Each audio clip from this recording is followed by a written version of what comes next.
Hi guys, today we will draw a cute rabbit.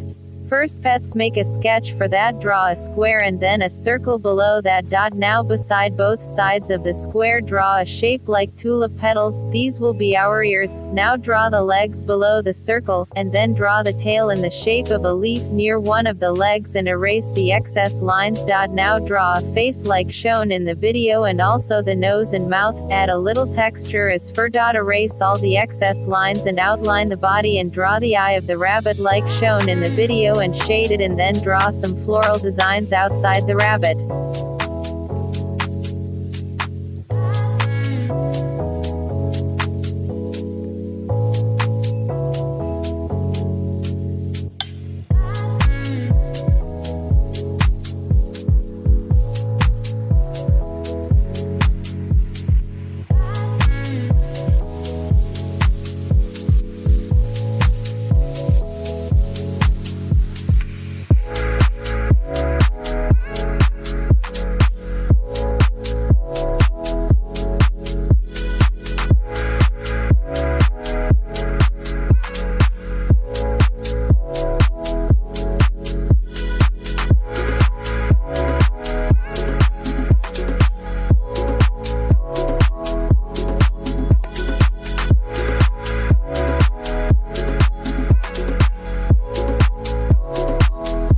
Now for the shading part, take a light peach color and shade thickly for the shadow.